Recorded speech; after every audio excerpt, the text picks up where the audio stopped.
सबका स्वागत और अभिनंदन कि आपने शॉर्ट टाइम पे हमारे अनुरोध को स्वीकार किया और आप इधर आए।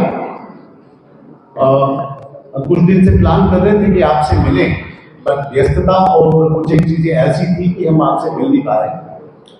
तो पहले मैं शुरू करूंगा। आपको पता है किस लिए हम यहाँ पे एकत्रित हुए हैं? हमारे लिए बहुत ही सौभाग्य का और स्मरणीय क्षण आने वाला है। परसों जब हमारे माननीय यशस्वी प्रधानमंत्री जी हमारी एम्स राजकोट को 3 साल के अंदर जो हमने तैयारी की, जो मेहनत की हमारी टीम ने, उसको अपने कर्तव्यों के द्वारा हमारी जनता के लिए लोकार्पण करने जा रहे हैं। डिटेल प्रोग्राम आप सबको पता ही होगा कि आफ्टरनून में प्रधानमंत्री जी हमारे पास आएंगे।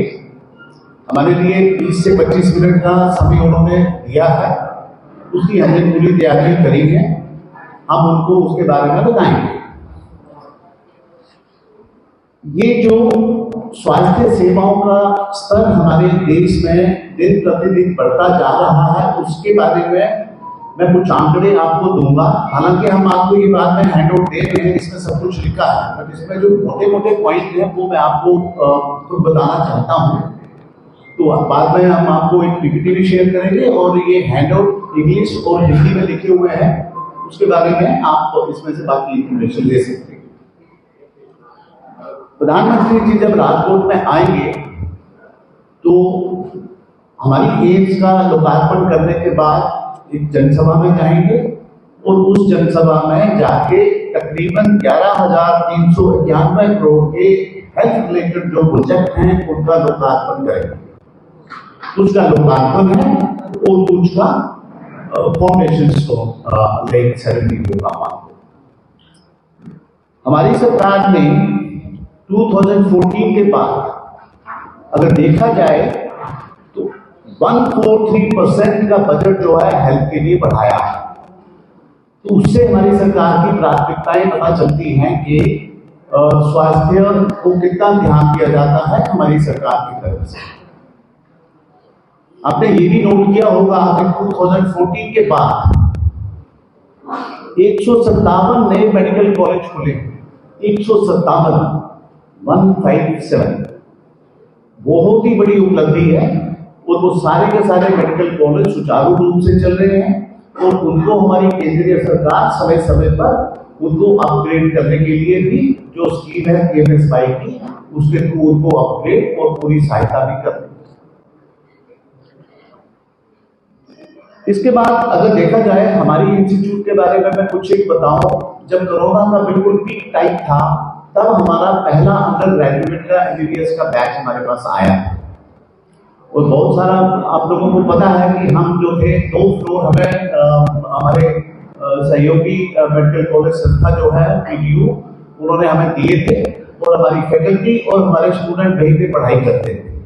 उनको रहने के लिए हमने हॉस्टल दिए थे, लड़कियों के लिए अलग और लड़कों के लिए अलग। वो 3 जगह अलग अलग हॉस्टल में वो वहां पे रहते थे। तो हमारी जर्नी जो है वो वहां से शुरू हुई थी और आज आप जर्नी देख सकते हैं कि हमने उस एम्स को उस लेवल पे लाके खड़ा किया है। इतने चैलेंजेस होते हुए भी कि सबसे पहले 250 बेड की IPD शुरू करने वाली शायद हमारी पहली एम्स होगी शुरू। और आज आपने देखा कि इसी एम्स के ऊपर जिसमें हम 2 कमरों में बैठते थे, आज हमारे कैंपस में आ रहे हैं। तो उपलब्धि सबको सामने है कि हमने 3 साल में हमारी टीम ने कितनी मेहनत की है और हम इस मुकाम पर पहुंचे हैं।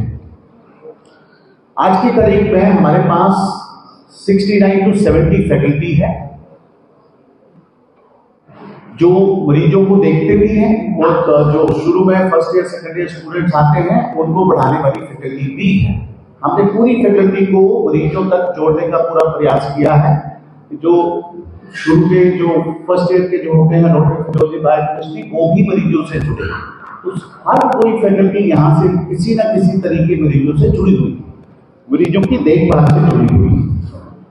हमारे पास तकरीबन 400 नर्सिंग ऑफिसर्स हैं और विभिन्न क्षेत्रों में वो आगे बढ़ रहे हैं और ओपीडी में उन्होंने अपनी एक्सपर्टीज यहाँ आने के बाद एनहांस की है।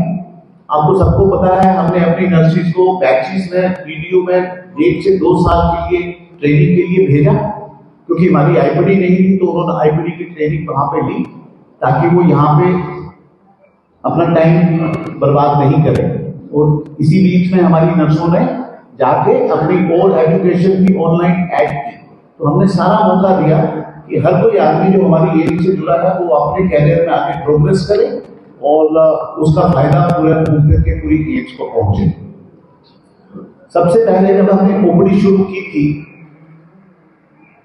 31 दिसंबर 21, मैंने ज्वाइन किया था 15 मई 21 और वो कोरोना का काला काल चल रहा था, पीक पे था उस टाइम। तो हमने प्लान किया कि क्यों नहीं हम ओपीडी शुरू करें। और ओपीडी शुरू करने के लिए हमारे पास उस टाइम मजबूरी ये थी कि हमारे पास 2 बैच एमबीबीएस के आ चुके थे और हमने उनको बढ़ाना भी था मरीजों से। तो हमने यहाँ पे 31 दिसंबर 21 को 6 महीने आने के बाद जो हमारी नाइट शेल्टर की बिल्डिंग आपने देखी होगी उसमें हमने ओपीडी शुरू की। शुरू में हमारे पास 6 या 7 डिपार्टमेंट थी जो काम करती थी। बढ़ते आज की डेट में 14 क्लिनिकल डिपार्टमेंट, मैं बाकी डिपार्टमेंट को नहीं गिन रहा हूं जो फर्स्ट ईयर का मैंने बताया, 14 क्लिनिकल डिपार्टमेंट अपनी सेवाएं ओपीडी में दे रही हैं और वो पूरी